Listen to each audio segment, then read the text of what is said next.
The pain this cycle is less about volatility and the actual drawdowns, and it's more about pain in time. I don't know if I've ever been so dumbfounded. If you think Bitcoin has to go to 200 this year, then you're in pain. If you think the cycle could extend, or you're looking at the next 5-10 years and models like this, you're not in pain. Every single time somebody says the cycle is over, Bitcoin just fights back. Money is just energy. It's time. It's actually time when you think about it, because most people exchange time for money. So money is, in a roundabout way, is time, it's energy, and it's optionality. What's going on, everybody? Back with another episode of the pod with the one and only PlanC. If you aren't familiar, PlanC is one of my favorite Bitcoin analysts that does really, really great work on Twitter and also through his own company. PlanC, thank you for coming on the show, man. Yeah, thanks for having me. Appreciate it. Appreciate the invite, and definitely looking forward to the conversation. And thanks for the kind words as well. Oh, of course. Anytime. I've been following you for a while.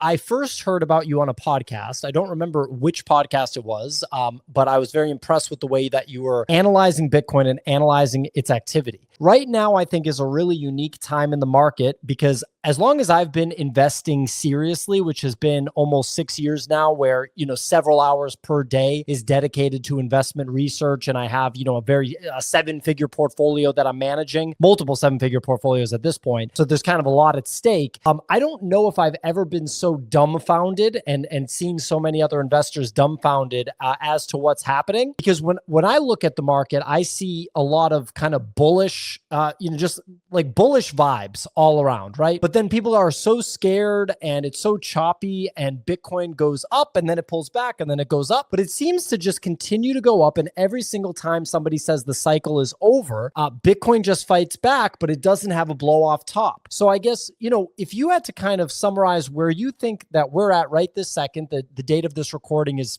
Tuesday, October 21st. It'll probably be published 1 or 2 days after this. How do you kind of think about where we're at right now in October 2025? Yeah, it's a big question and a very interesting question, like you said. And I think this is one of the key questions that most investors are asking themselves right now. So just to give you a quick background, I've been in the space since early 2018. Went all in on Bitcoin after it took me a couple of years of research to kind of really understand that Bitcoin was what I wanted to be in.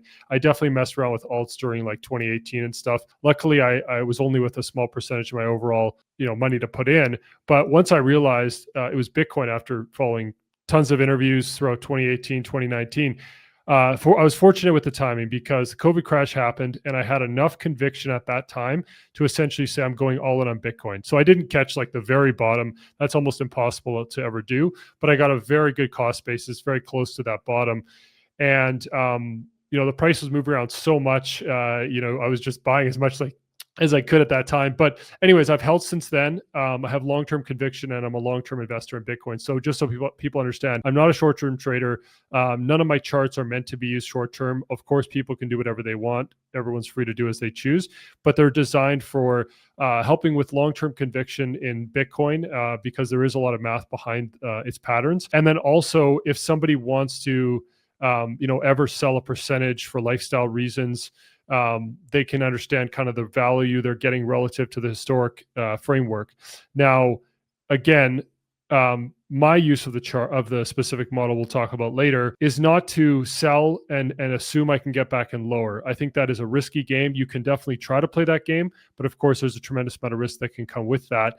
And again, to what you just asked, I mean, that's the thing. These patterns can shift and change, at least some of them. Let's focus initially on your initial question. So right now, I've been looking at since 2020. I've basically been studying Bitcoin data and full time, and I've been looking at all the on-chain metrics. I got the top subscription to Glassnode. I looked into all of their indicators and metrics, studying the patterns of the cycles. And the thing is that a lot of people at this point are looking at Bitcoin through the lens of the 4-year cycle. And I think that is a huge part of this sentiment right now, is that most people are assuming the window is closing time-wise, and Bitcoin has not performed to the extent of what they expected relative to previous cycles. We haven't hit that euphoric blow-off top, essentially pattern. And so everyone's kind of thinking, okay, what's going on with Bitcoin? Is a cycle done? It's usually done in Q4 every 4 years, so it has to be done in Q4. So I've run some polls on my account, and it's torn. It's actually changed over time. So initially I was running polls maybe 4 or 5 months ago, and it was like 70% of people believed in the 4-year cycle. That's shifting. It's actually down to around 45%. And these are just polls on X based on 3,000-4,000 votes or whatever. So is the cycle shifting? I think more and more people are starting to lean in that direction.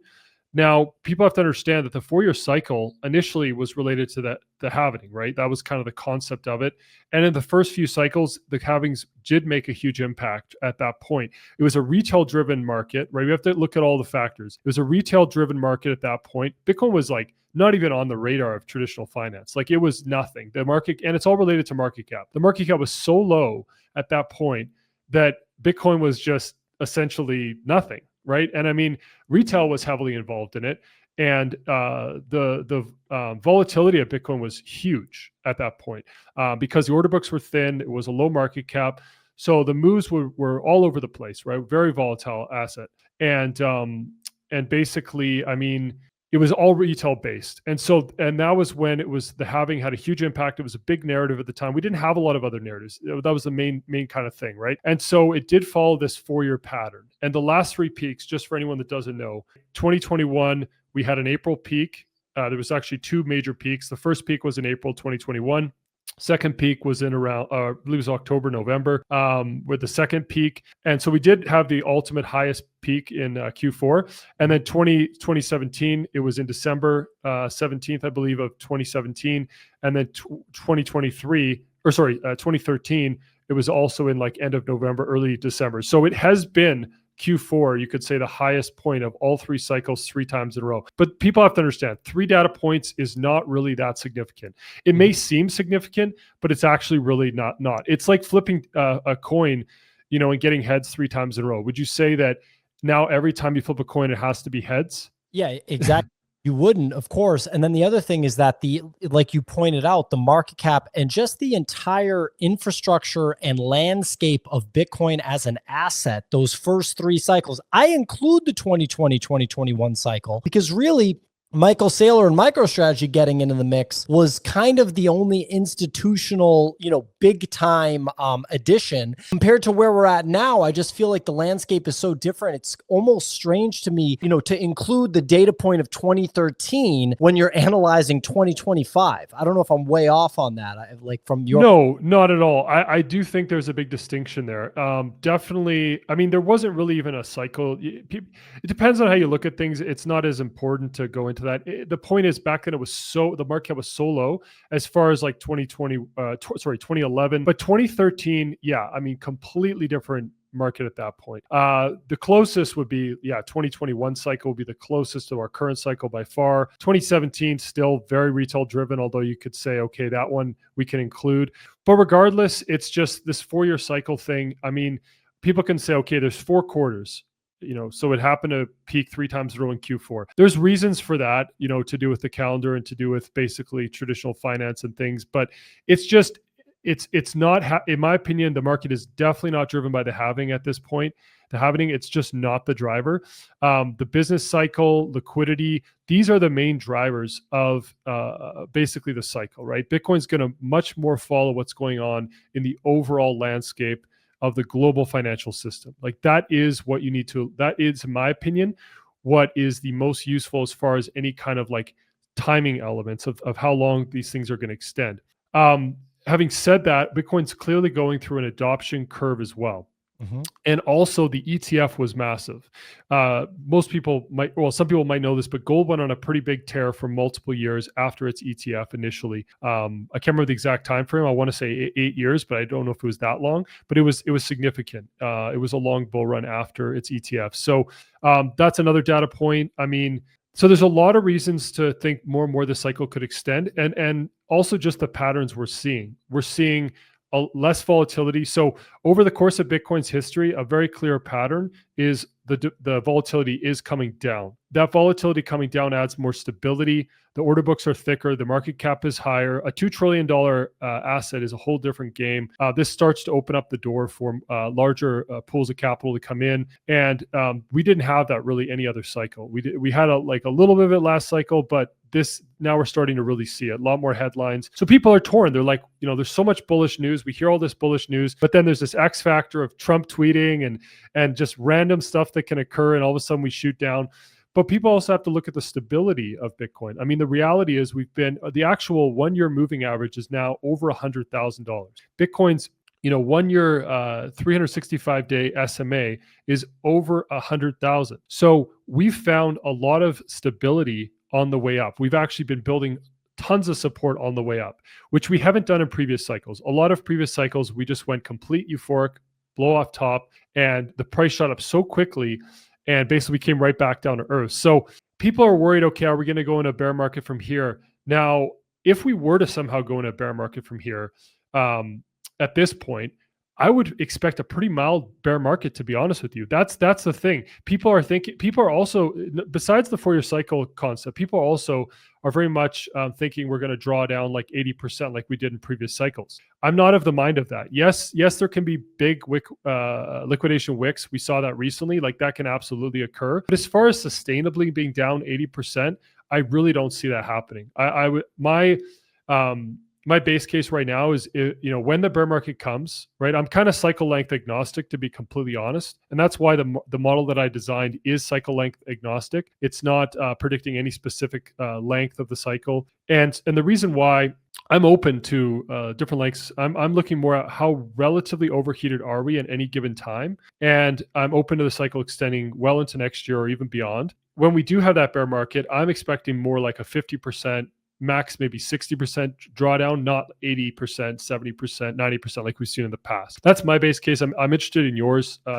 What your take is on kind of I hope I answered that question. I'm kind of all over the place, but what are your thoughts on I guess the percentage drawdown when it comes? I know it'll be dependent on how high we ultimately go. That's obviously a big factor, but just interested in your take as well. Yeah, my take is, so was it you that posted the chart? I think it might have been you. It's a chart that shows the previous cycles where, that parabolic run, and on the chart, for each of those parabolic runs, it says retail FOMO. And then for the current run that we're on, that doesn't look parabolic at all, looks like a staircase. It says structured institutional bid. Is that yours? That one's not mine. No, I did see that. I did repost it. I think I quote reposted it, and it is very it's a very interesting one, and you can visually see it. That's the thing. Like there's a noticeable visual difference between those patterns, right? And even when you're zoomed out that far, it's just so clear, right? And so that staircase up, I mean, another really good analyst, his name's Sminston. He's a friend of mine, Sminston on X. He actually did a regression analysis, and I believe it's a R squared of 0.93. And he's looking at since the bear market low we had 3 years ago, pretty much now. He actually analyzed an exponential growth pattern as like a channel, and we've been in that channel for 3 years, and that is that channel you're referencing on that chart. It's a very much a staircase up. It feels like we're not going that fast, but it's an exponential growth pattern when you actually analyze it. In a regression. I mean, the reality is we're at 16K 3 years ago. We're 16K. Basically.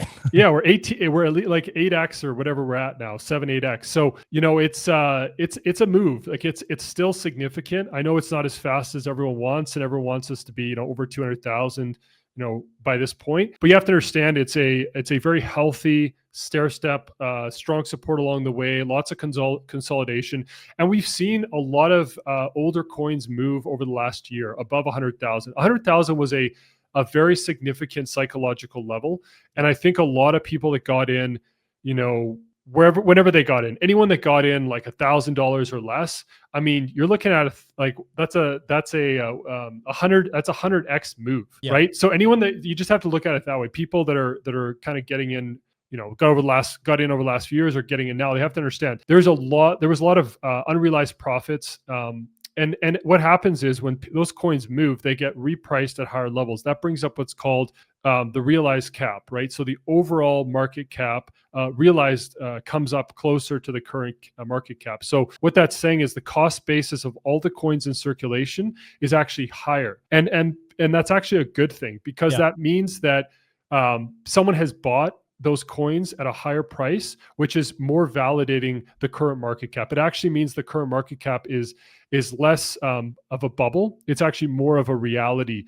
So because you have your realized, you have your market cap, and then you have your actual realized cap. So the bigger those kind of have a deviation from each other, the more risk there is of kind of a bubble.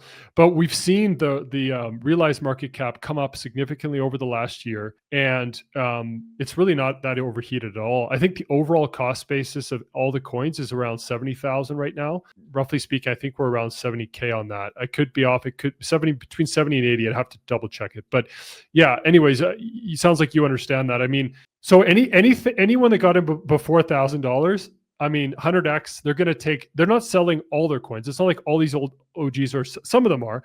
In aggregate, the majority of them are selling a percentage, right? And it's enough of it's enough liquidity coming onto the market that this last year, it's basically held us in this range, right? This kind of consolidation range.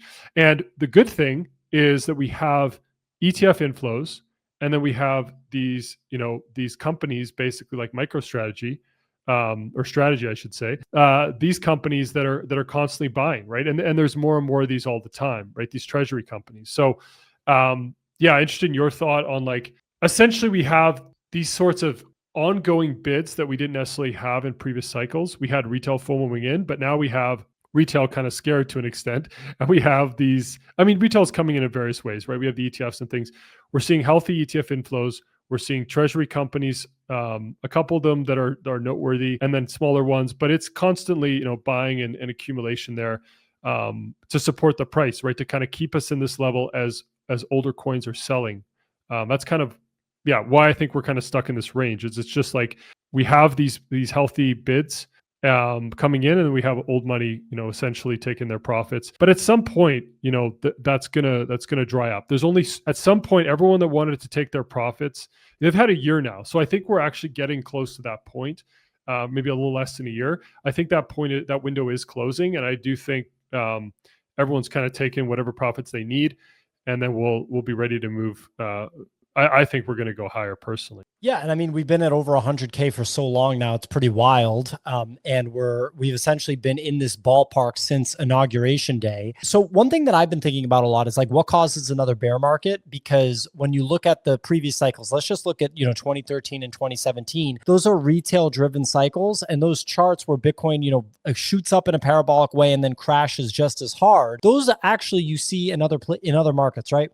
You see it in the GameStop AMC meme stock run of, I believe that was 2021 or 2020, right? You see it in meme coins if you pay attention to crypto at all. Basically, every meme coin chart is like that. It gets momentum. It's like what momentum and attention-based assets that don't have, like deep true value, how they kind of operate, right? You're not going to see Facebook go on Meta or Google, their stocks, go on a parabolic run like that and then crash, right? But in 2013 and 2017, people looking at Bitcoin as some weird internet coin, not deeply understanding its value, viewing it as a gamble and retail FOMOing in, it operates that way. Then what happened in 2021? We had the weird double top sort of, two major runs during that cycle with the mid-cycle bear market, right? And then what you have is you have a historic rate hike cycle because of the action that was taken by the government during COVID, like during 2020 to 2021, where we shut down the economy and printed so much money. I think it was like something like 40% of the money in circulation was printed during that 2-year window, which is just completely insane to think about. So they had to do something to make sure that we weren't going the way of like Venezuela or, Weimar Germany or something like that, right? So historic rate hike cycle paired with FTX, Sam Bankman-Fried, top 3 exchange in the world, blue chip entity, Tom Brady sponsored by them, Larry David sponsored by them, right? All these big commercials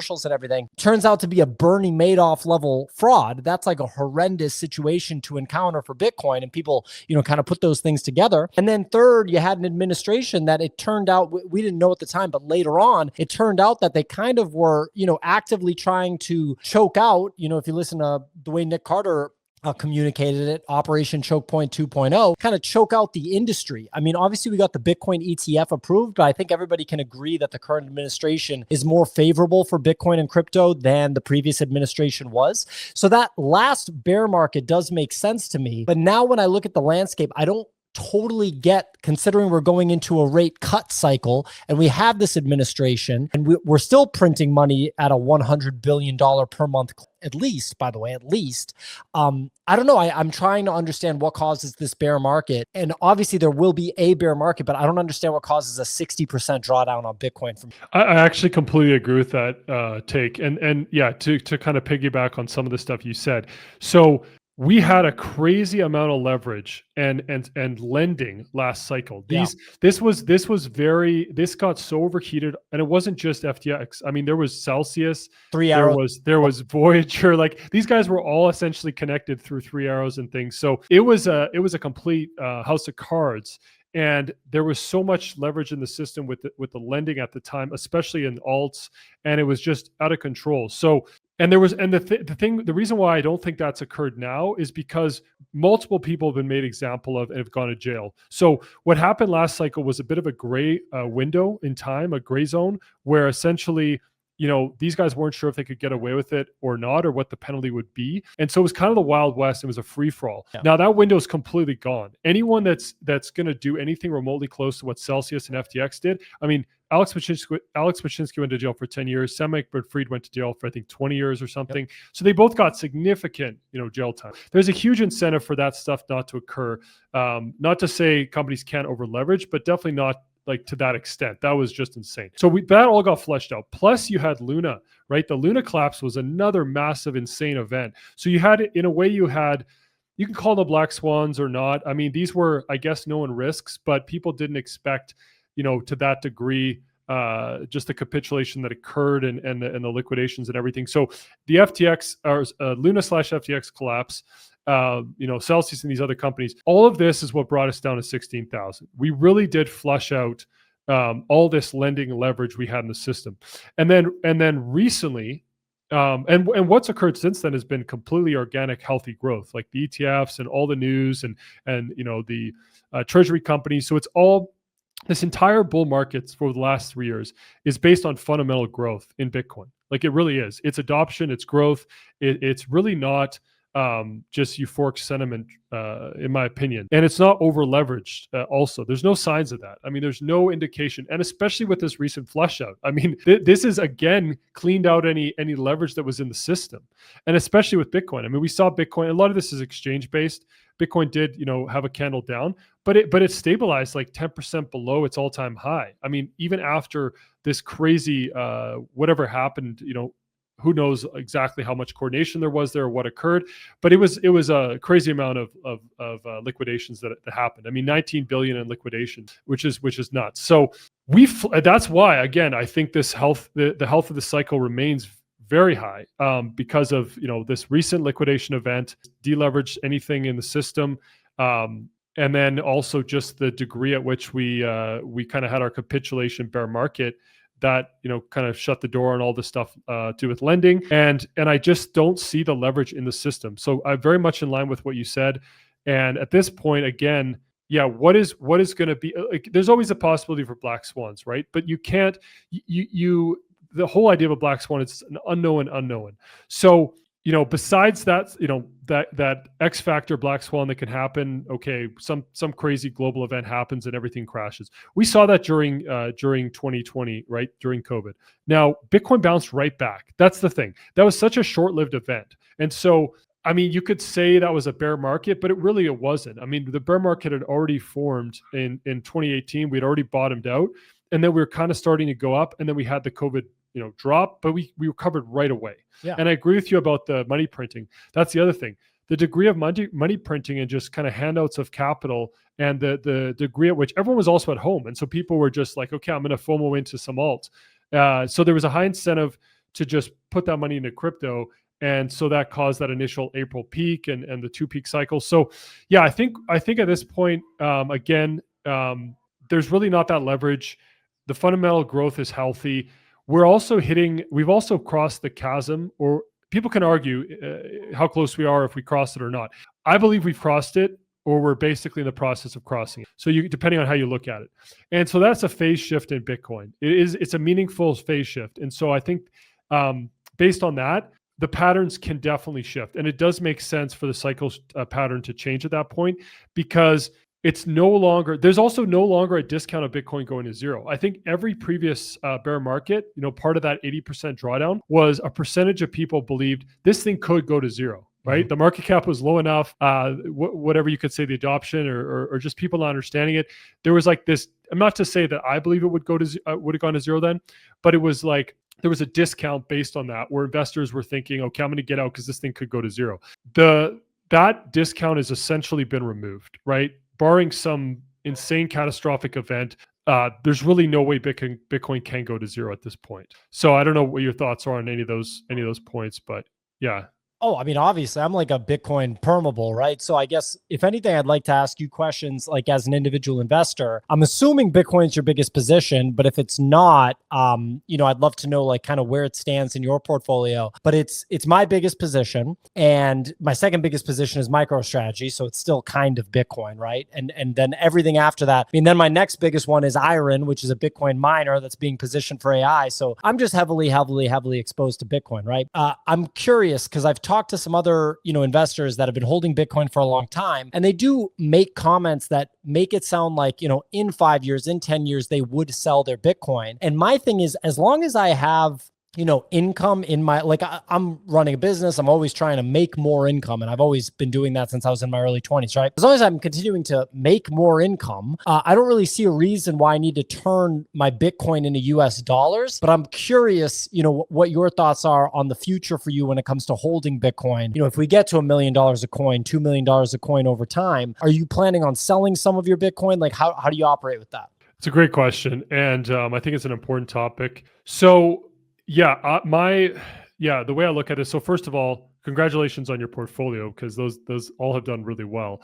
That's a good three combo you got there. And for me personally, I've just been in Bitcoin. So last cycle I held some alts. I learned some pretty big lessons there. Obviously, you can catch the wave on any alt and do well, and it depends on the degree at which people enjoy kind of gambling in various alts and memes. It's not really my thing. I'm more focused on long-term and just being in something I'm confident in. So it also depends on how much capital you have to play with, right? So I think a lot of people, they don't really have a choice, or they kind of look at it as they don't have a choice because they don't have enough capital initially to put in. They need a certain amount of X is the way they look at it. And so it's kind of forced gambling depending on how much money you have access to. But I had enough and I put enough into Bitcoin that, I can essentially reach my goals with just the one asset. So I'm only holding Bitcoin currently, and I've only held, and I haven't sold any since, like I said, I got in during COVID heavily. And so a couple things. So it is very much based on how much income you're making on the side, right? So for big purchases, so my goal is essentially to have enough income so I don't have to sell any of my Bitcoin. Now, the caveat there would be if I'm looking to make some sort of a meaningful lifestyle upgrade. Now, people can look at this in various ways. I totally get the ethos of hold your Bitcoin forever, don't sell any.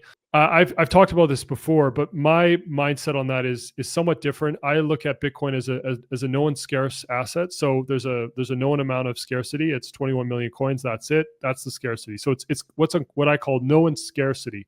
And that amount of scarcity is more than gold or any of these other things. So it's significant known scarcity. Now, the only thing that trumps that, the only thing that I put above that is time, because time is also scarce, but it's also an unknown scarcity because we don't know how much time we have. So it's equally as scarce as Bitcoin, you could say, but it also has an element of an unknown element of we don't know how much we have. That's why I put time above Bitcoin. It's really if you look at it philosophically look at time as an asset, it's really the only thing I put above Bitcoin.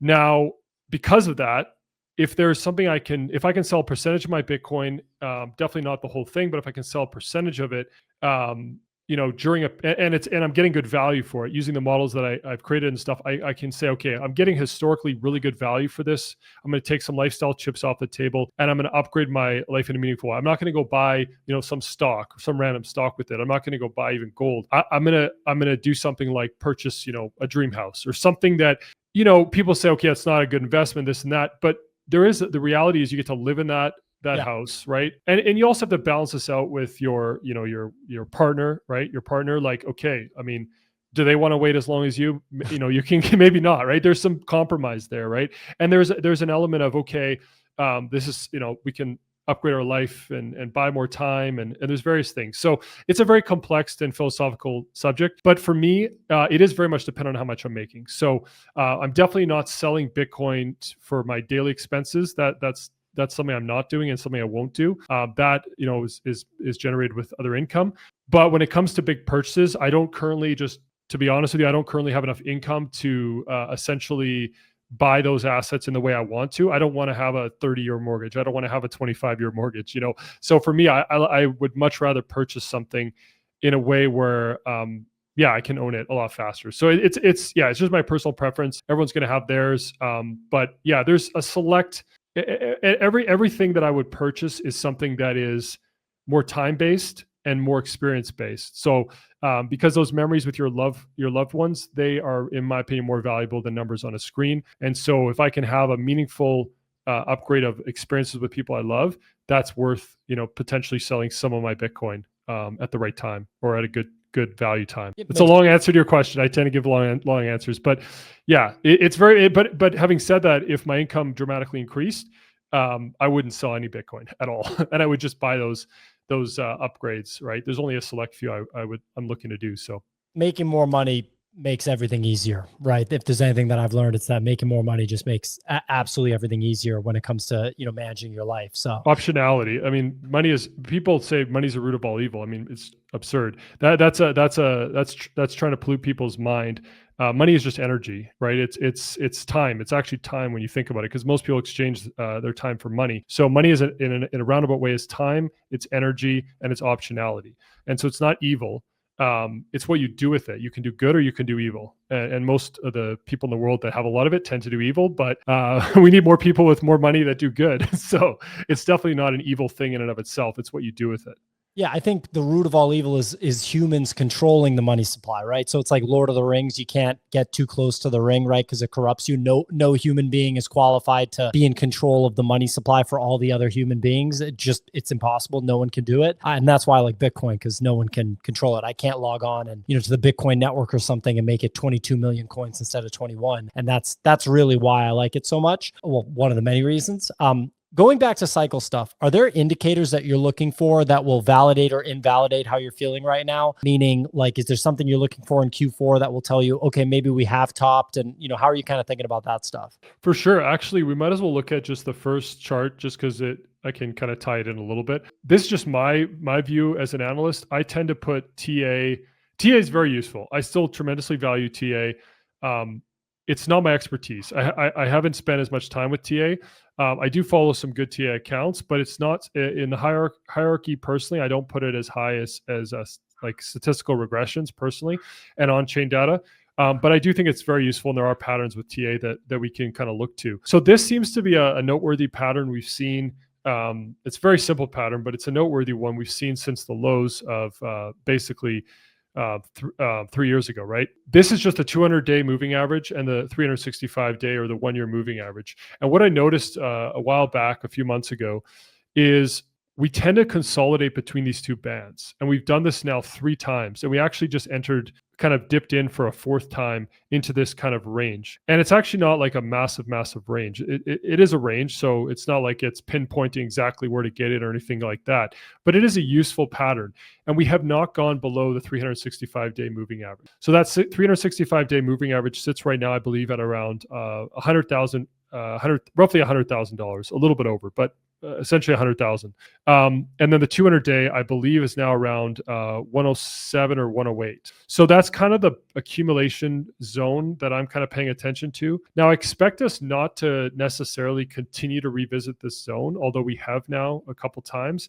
But at some point, I believe we will go kind of more euphoric and full parabolic top. And then at that point, I don't expect us to go back into the zone. And to further kind of illustrate that this cycle is different.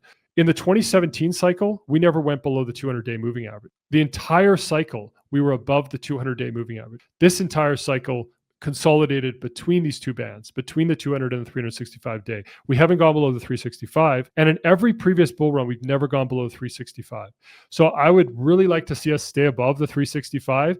Now, if we do break below it, It's not like that's the only thing I'd watch for and I would sell everything at that point or something crazy. And it's actually honestly a pretty late signal. Like if you're relying on the 365 to get out, it's, you're going to potentially get out before a lot of other people, but you're still kind of late. Yeah. So I'm looking at this not necessarily to completely invalidate the bull run, but as something I would really like to see us remain above to continue this healthy stair-stepping pattern. And again, it's going to be interesting to see if we do accumulate between these two bands. We dipped in, but right now we're well above the 200-day, or we're well, not well above. We're a bit above the 200-day now. So these are also going up. That's the other thing. It's like this band is, as you can see, it's a growth pattern. So we're seeing these come up. So if we enter back in a few weeks or something, it's going to be higher. So, but yeah, that's something I'm paying attention to personally, and as kind of like if the continuation of this pattern, if we kind of keep consolidating between these two bands. But if we're bouncing off the 200-day, I'm actually looking at that as a little bit more kind of going towards even a more bullish pattern, or more euphoria, or more parabolic growth. Yeah, interested in your thoughts. Just kind of, I'm not sure if you looked at this already yourself, but yeah, just interested overall. Yeah, I'm not much of a price and on-chain analyst, because I just hold. But I love listening to folks like you kind of dive deep on it, and I pay a lot of attention to it. I don't really have time to do this kind of analysis myself, just because I run a business that's not connected to the market. But I'd love to know, you have this iterative chart. You prepared this one for the show today. What made you want to present this one? Yeah, absolutely. You can get into kind of the Quantile model more. So the Quantile model is something I've been working on now for about 18 months. And so I went through a process of looking at all the on-chain metrics, looking at all the models that were out there. And I was going to create different indexes with different on-chain indicators. But what I ultimately decided to do was create a completely new essentially model, like an actual full-on model for Bitcoin. And so initially what happened was in early 2024, I came across the power law. I came across Giovanni, his work. And he's a very smart dude. He's a very eccentric dude and interesting character. But I had some calls with him, and I just kind of was like, okay, this power law is very interesting. And so once I came across that, I thought, okay, there does seem to be a very fundamental pattern here, a very mathematical pattern that Bitcoin's following. And this is not really on-chain or TA. This is just straight statistics and straight regressions. And so I studied that pattern. I understood it extremely well. And the biggest thing about that pattern is looking at Bitcoin in like a lot of people look at Bitcoin in log linear. So on the y-axis, on the vertical axis on the left, a lot of Bitcoin charts, that axis is logged. And then the x-axis remains linear. And that's the most common way Bitcoin's presented over the longer time frames because of how much growth Bitcoin has had. If you look at Bitcoin in linear, it's really hard to even do anything with the chart. I mean, people look at linear charts of Bitcoin on shorter time frames if they're traders, but if you're looking at the overall long-term pattern, it's usually log linear. And so the interesting thing about that is when you actually log, then you get a straight line, right? Then there's a kind of a power law growth pattern, right? And so, but so initially I came across that pattern and I saw that straight line that Giovanni was posting about, and it went through the data set. It kind of went through the pattern of Bitcoin over the long term, and it was a straight line. So the thing about that though is that we perceive time linearly. Like humans perceive time linear, we don't perceive time in logs. So you can do the math in a log environment, but to present the chart, log linear is way more useful and way more intuitive for people. And so I basically was like, okay, no, we need to put this log linear. It's way more useful.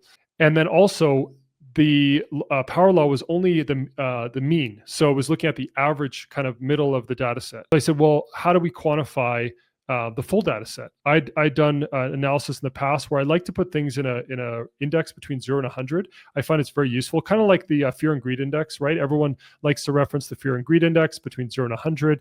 It's kind of more useful that way. And so I'm like, okay, what can I do to essentially create a 0 to 100 index that has the power law as essentially the foundation, but then looks at the full distribution of the data set? Because the power law, I learned later, really only is useful for the bottom 50% of the data. It doesn't actually, it's not the complete pattern for the full distribution of the data. So I started to do a lot of research. Anyway, it was a long process. And eventually essentially I got to the point where I was able to, well, I looked into different regressions. Once I found out about Quantile regression, it just completely clicked for me, because I said, okay, Quantile regression is a unique type of regression where you can actually quantify a 0 to 100 score. And with whatever quantile you're at, say you're at the 50th quantile, that means 50% of the data is above and 50% of the data is below. And that means you spend 50% of the time above and below. So a quantile regression is what's called a median regression. So it is different than the initial power law regression, which was using a mean. The median I like a lot more. It's also less affected by outliers in the data set. So it has all sorts of advantages. But the chart you're looking at there, what this chart is based on is initially what I do is I do a median quantile regression through the full data set, and then I remove the data above that middle point. So if you see on the top there, how it has kind of these straight lines between the squiggly lines, that straight line is just connecting them. But basically all the data has been removed above that median midpoint. And then the red line represents a second median quantile regression that is trying to capture the pattern of the bottom 50% of the data. So essentially, there's an initial median quantile regression through the data set, and then a second iterative median quantile regression that goes through the bottom 50%. And the reason for that is essentially I'm just trying to capture that bottom pattern and the what's called the slope. But we can go to the next chart, which is the quantile model, because it'll make a lot more sense to people. So this is the ultimate visual with all the math behind it and everything. And so essentially, it's a multiple stage process. I don't need to necessarily get into all the math behind it. It's more about how is this useful for people. But there's two patterns that are occurring here. So the gray and the blue bands on the bottom, those bottom two bands, that is more of the power law long-term, you could call it kind of adoption curve pattern, right? And then the top three bands are actually what's called the decay function. So there's various types of decay functions you can use. It's just a separate regression pattern. And what I actually use is something called stretched exponential decay, which is, I looked into like over a dozen different types of decay patterns, and it's the best fit by far. And it's a really good fit, and I did all sorts of analysis. Factoring in complexity of the regressions, it's the best fit. It's the best one. Those top three bands, there is a decay element. What I mean by decay is diminishing returns. And then that's probably not what people want to hear, because people want to think, okay, we're going to have the same returns we got in 2013. But the reality is, it's just the reality. I mean, I can sell hopium. I can spew hopium and tell people the math shows we're going to go to $1 million a cycle or something like that. It's just not the reality. I mean, the reality is every single cycle to date, the ratio and the multiples we've gone above the 50th median have become less and less. The initial peak was about 26 times above. And then we went down to like 15, and then we went down to like 8 or 7. And then last cycle we were like 4. So there's a clear pattern of diminishing deviations above those bottom two bands. And so I just present the data in the most honest way and just follow what those patterns are. And this is essentially the results. So I don't know if you have any specific questions. I can keep going, but I want to give you a chance to Sure. talk. So I guess it looks like we haven't hit those top two bands, speculative and historic peaks, this cycle yet, correct? We have not. We've dipped in like very, very briefly, you could say, into speculative. Like there are a couple points where we kind of just dipped our toe into that band, but nothing meaningful or sustained in those into that red band, and definitely nothing into the historic peaks. So the historic peaks are the top 5% of the time we've spent in that top gray band. And it's quite a range, right? And I have on the chart there in the grid, you can see it's 95, 98, and 99.9. And so that range as of today, so the way to read this chart, if you look at the grid, basically what I have today, and it's all based on the price. So I have to update this, but when I generated it, we were at 110. We're a bit higher now, but essentially 110, and then the equivalent is the 50th.7 quantile, right? So we're essentially in the middle of the data set, pretty much at fair value. You can look at 50 as being fair value because we've had, again, an equal amount of time above and below that point, and that is the median of the data set. So 50 is basically, you could consider it fair value.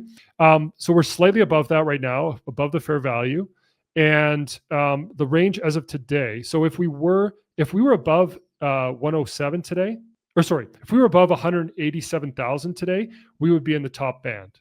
So the top band as of today, right? It grows over time, and because that's the pattern. But the top band as of today the highest quantile is 249K. So between 187 and 249 would be that top gray band as of today. And then the bottom gray band, just to compare, is 51 to 70. And that bottom gray band, we really only go into during the absolute historically speaking, we've only gone there during the worst capitulation events, right? Like FTX and Luna, you can see we went into it right on the chart. You can see there. And then the COVID, we dipped in and dipped out. We actually didn't even go into that bottom gray band during the 2018 bear market. We actually kind of bounced off the 20th quantile, right? So there's no rule that says we have to go into the bottom band or we have to go into the top band. That's what people have to understand. Just because we've done something historically doesn't mean it has to repeat that way. But this is giving the honest range based on statistics that's saying this is the distribution and this is the pattern. And so it's all based on probabilities. There's no certainties in statistics. There's no way to say like, we have to go a certain place. But it's giving kind of the realistic range of where Bitcoin could be at any given day. And then it also shows into the future, like 3 months from now, you can see the values. 5 years from now, you can see the values. So just out of just an interesting thing to point out, 5 years from today, the fair value for Bitcoin is 517K. So it's roughly a 4.5x from where we're at, or where the fair value is at right now, which is 110,000. So anyone thinking that, okay, diminishing returns, decay, this is all bearish, it's pointing to the fair value, and that's just the fair value. We can go well above it, but the fair value, 4.5x over the next 5 years. Now that's good returns in any asset, and I mean, as long as you have enough capital in, that's meaningful returns, and that's more than just inflation return. And if we get more inflation, then these numbers will most likely go higher and we could even get to the very top quantile. And if inflation gets like hyperinflation, that's kind of that's kind of one of the main things that I think would invalidate this model, or not invalidate. The model's valid, but as far as breaking the model, if someone says, well, what could cause this model to break? If the US dollar fails, because we're denominating Bitcoin in US dollars for this model, that's when I think the top band could break and we could go above the top band, is if the US dollar becomes like a third world currency, obviously, or even if it breaks in a meaningful way. But I don't expect that to happen over the next 5 years. I mean, I think at some point it will occur, but I don't expect it in the near term. So I think this pattern will hold up pretty well. But interested in any thoughts you have, or any further questions or comments, or any of your insights. Yeah. So I guess one question, last question on, and then I can give you some comments, and then we can wrap. But Bitcoin spends most of its time in the discounted band. Is that correct? Like in terms of the I'm just looking at this chart and trying to read it. I'm trying to figure out where it's spent the most time. Well, it's actually spent. So I can give you the ranges for each band, right? So the bottom gray band, it spends 20% of the time historically. So 20% of the data points are between the first and 20th, or below the 20th quantile. So that's the bottom gray band. So that's 20% of the time. The blue band is 30%. Yep.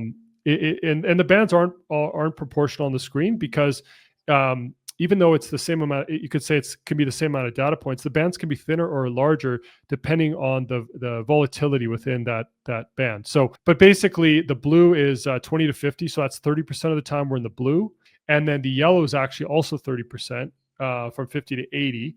So 60% of the time we've been in that yellow and blue band. Red is 15% of the time. And so from 80 to 95, and then that gray is only 5% of the time. But the gray band is the same size as the red, roughly speaking, because the volatility in that top 5% is significant, right? Even though we've only been there 5% of the time, the moves in that 5% have been historically very parabolic. And that's why I put the red band as speculative, because someone would say, well, okay, it's super risky buying at 80th quantile. And I would say, there's definitely more risk than buying at a lower quantile. But even at 80, if someone were to get in and they got in at the right time, there's still meaningful returns if they get out at the right time. And all that's more of a trading thing. But if someone holds long term, whatever, that's a whole different thing. But that's why I have it as speculative, because the risk is higher, but there's still returns to be had, and there's still a lot of upside potentially if we do go above the 95th or something. So. But yeah, that's kind of the amount of time we spent in each band. It's it's pretty even. It's less in those top two, but it's overall kind of between 20 and 30%. This is a absolutely fantastic table for any long-term investor. If you're like a short-term trader, that's not necessarily going to be something that helps you out. But like if you're a long-term investor, this is as good of a table as I've ever seen, because it just shows that time is on your side with Bitcoin. Like 5 years from now, you're looking at a realistic scenario where Bitcoin is between $240,000 and $520,000. Like that is just flat out realistic. And, you know, if you're someone like me that's on Twitter, on Bitcoin and crypto Twitter all day, you know, there are times where I'm just like, oh man, because, you know, it's a volatile, you've been holding for the same amount of time as me. I didn't have the conviction already from studying it in 2018 and 2019 to go all in, but I accumulated my first Bitcoin between April 2020 and December 2020. So I think my first buy price was like $7,000. And then, you know, you're accumulating one Bitcoin on the way there, a lot of it under $18,000. And then obviously I still buy to this day, right? So I haven't stopped, and I went really hard during the FTX crash last cycle. But it's volatile and it goes up and down, and people are constantly saying the cycle is going to be over. And I'm not even thinking about selling, right? But I just think about my other assets that are Bitcoin adjacent, like the mining stocks, like, you know, MicroStrategy and things like that, and just stocks in general. So I think this is an absolutely fantastic table to just kind of sober you up a little bit. It's not going to predict the future for you, but it can make you kind of, it reminds you that time is on your side with Bitcoin, and that's kind of the point. Yeah, and it's not, and none of this is based on hopium. That's the distinction, right? People throw out numbers, right? There's always, depending on the sentiment, you know, you have big accounts throwing out whatever number at whatever time. These are all, a lot of these numbers people are literally just pulling out of their head, like out of their ass, more so out of their ass than their head. They're just doing it for engagement farming. And that's what people have to understand. Yeah. Anyone that's saying, okay, Bitcoin $1 million this cycle. I mean, anything's possible, of course. There's a probability where Bitcoin goes to $1 million a cycle. I think it's a very low probability, less than 1%, but it is a probability. I can't rule it out. I can't rule anything out. My thing is present a model that is void of hopium. This is completely math-based. That's it. And so it's a good framework where you can get a realistic idea of if the pattern continues. And this is a 15-year pattern. And it's also Bitcoin trades 24/7. Yep. And so there's a lot of data here. Like it's actually 134,000 data points, because I use hourly data since basically the very beginning, which is July 17th, 2010. So it's a meaningful amount of data. And essentially, you know, it allows people to get a realistic idea of where Bitcoin should be as far as a range, and then they have to decide. And the thing is, just to add one more thing, is like we talked about before, if we do happen to go into a mild bear market, I personally don't see us going at this point. I wouldn't see us going to the first quantile because there's not leverage in the system like we talked about, right? So I actually would think we'd go closer to the 20th if we did go to somehow into a bear market. So say we go in a bear market over the next 3 months or something, we might go down to 80K. Like I mean, it's reasonable. It's not like anything super crazy. We might bounce off the top of that gray band or get close to it or dip into it, but I don't see us going to the first quantile. I really don't. I don't see any catalyst currently that could bring us down that low to the degree we've seen in the past. Like, so that's kind of how I'm looking at it. If, you know, bear market, I think we go down somewhere around the 20th quantile or into that blue. And then otherwise, I think we have a good chance of going well into the red, if not getting into the gray. But I don't see it necessarily happening over the next month and a half. That's the thing. I don't have this model, again, is completely cycle length agnostic. So, you know, we could peak, I don't know, sometime next year. Say we peak in another 9 months or something. The top band is between 228 and 300. The red is between 172 and 228. Those seem like reasonable targets in 9 months from now. Sorry, go ahead. Nothing crazy, but I mean, it's not 500K, it's not $1 million, but it's 500K, you know, potentially in 3 years, 5 years, definitely 5 years. But yeah. And then people say, well, where's Bitcoin $1 million? Well, every day when this updates, those periods of into the future, they adjust. And so the 5 year, you know, that number is going to go up over time because we're moving along in time. Currently, the 1 million is within the 7 to 10 year range. All of that makes sense to me. Like, there's nothing about that doesn't make sense to me. I've been saying, because 8 years is 2 more cycles. So I'm like, yeah, we could hit $1 million in 8 years. I do not need Bitcoin to hit $1 million tomorrow. I'm also realistic. I think 80K has been my soft number in my head of what we could go down to in a like a really bad situation. I just don't see us going to the 70s. I mean, maybe me saying 80K means we go to 78 or something like that, but I just don't see us going below previous all-time high. I don't see how that would happen. So it's interesting that your 3-month is literally at 80K right now. And with time on our side, 6 months goes up to 87. This is a phenomenal table. I mean, this is really good stuff. Well, definitely appreciate that. And yeah, I do think it's also important to remember, like, okay, so where did we build the support on the way up? Like, where did Bitcoin spend a lot of its time trading? And a ton of time has been between 100 and 120K, or however you look at it. But we spent a significant amount of time over 100,000. And so that's one possible bear market bottom floor, right? So say we do have a peak in 9 months or a year or whenever it is, or even longer, say we could come back at some point in a mild bear market, or even a significant bear market in the future. Maybe we come back down. Interestingly, 103K in 1 year from now is the 20th quantile. But yeah, like I do think there's a possibility that the floor we've been building support for a year is actually potentially where we are now. But that's in an extended bull market scenario. If we go in and keep following this 4-year cycle, then I do think we'll go back to a floor somewhere. I'm trying to remember the exact range, but essentially we built a lot of support. Where would you say we built the most support? I mean, we traded for a long time, it seemed, kind of in the 60s. I mean, above, I guess, the last cycle peak, although we did go below peak before, right? Because the 2017 peak, you could say, was like 19 or 20K. We did go to 16, so we went, below it for a little while. So, but what are your thoughts on kind of like the amount of time we spent at a range that's kind of in that 60, 70, 50? Because we did trade a lot in there for a while before we've kind of had our main consolidation between like 100 and 120K. What are your thoughts? Because that would be my kind of floor potentially. Maybe 60 to 80 range. That's like worst case scenario though. Yeah. I think my point is we built a lot of support at that range. So I think that range is solid. And if we happen to go somehow in a bear market now, we'll probably find supports anywhere between 60 to 80. It's a huge range, but interested, like, do you remember where we traded the most? I'd have to specifically look at the charts, but I don't pay close enough attention, but when I remember it, the way I remember the past few years is, I mean, I pay a lot of attention, but I don't process it because I'm not analyzing data. Like, I'm not analyzing charts. I'm just sort of like, operating. But the way I remember it was after Larry Fink announced the ETF, which was at like 22K or something, if I remember. Yeah, right. The run up after that was so like, it wasn't overnight, but it was pretty fast. And it felt like every week we were really like crushing it, right?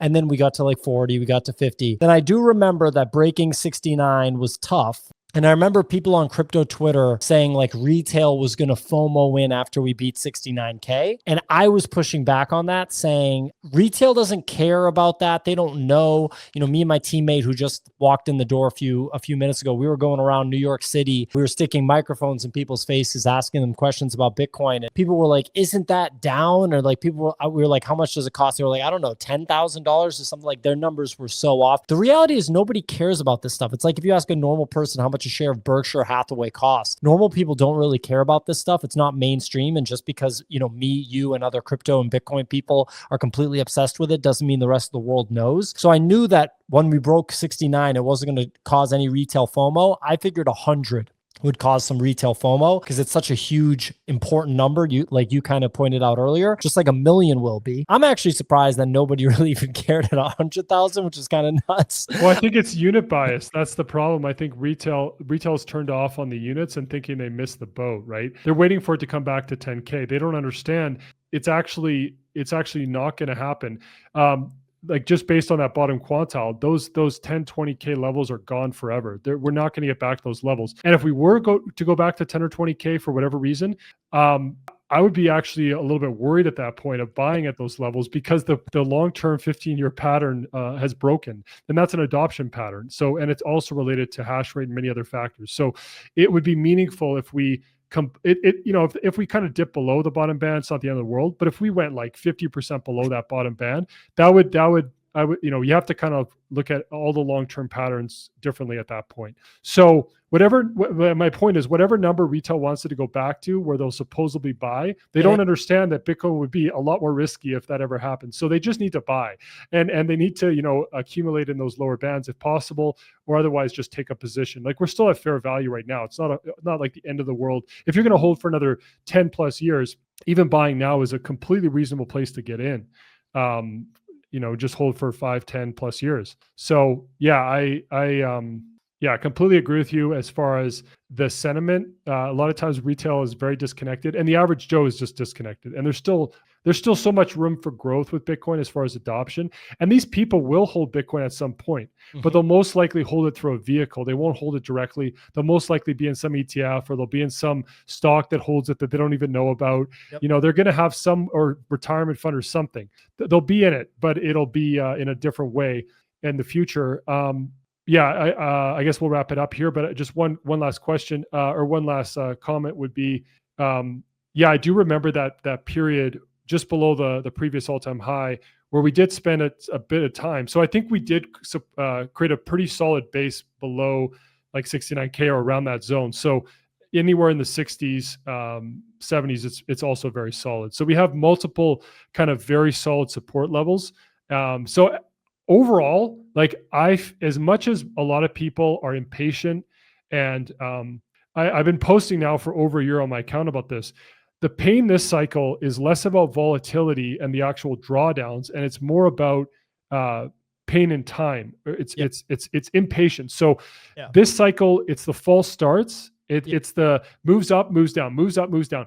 It's people's time and patience is really the pain. And it's less about the actual percentage drawdowns. Because in 2017, we had like a dozen of these 30% pullbacks, significant pullbacks, even I think a few 40%. So those were like short-lived, really extreme drops and really extreme ups. So that was more about stomaching the volatility that cycle. And even last cycle with the 2 double peaks. This cycle is all about patience, and it's all about being okay with Bitcoin going sideways and accumulating. And that pain is more about time at the same price levels, and people willing to, it's all about expectations, right? If you think Bitcoin has to go to 200 this year, then you're in pain. If you think the cycle could extend, or you're looking at the next 5, 10 years and models like this, you're not in pain. So it's all relative, but I'll let you, go and wrap up your own show. No, absolutely. Really appreciate everything. It's been a great conversation for sure. I agree. And that's a great way to sum it up, is it's all about the way people are thinking about it. People have, I think, had unrealistic expectations, or just really are flailing because it's different. If you're an altcoin person, obviously it's been painful just because those assets have not gone up, but there's no guarantees that any of this stuff's going to go up. So, at the end of the day, you got to go towards the value. That's why I'm a Bitcoin guy. Everybody, make sure you follow PlanC. Obviously, absolutely electric analysis on Bitcoin. His account, 205,000 followers at this point. The Real PlanC on Twitter. Been following for a long time, and have listened to him on other podcasts. Really glad that we were able to make this happen. And definitely check out QuantileInvesting.com. I'm assuming that's where you have these tools for. I actually don't have, so that is where it's going to be. I don't have the site built out yet. It's in progress. Okay. So I'm going to be posting, updates when it makes sense on my X account with this, with the Quantile model. And yeah, it will be updated live hourly on a website in the next probably month or so, or even less. So it's coming. You can definitely check out the website in the future. For now, just follow me and you'll see the updates. And yeah, in the future, love to do another stream when we get into that red and top grade band. I mean, it'll be interesting at that point. Definitely in the red. Once we get back in the red band, we'll have to maybe reassess things. But definitely look forward to another one in the future. 100%. This chart makes it super easy to kind of catch up and say, look at where we were at before, look at where we're at now. So that's awesome. So everybody give PlanC a follow, and catch you guys next time.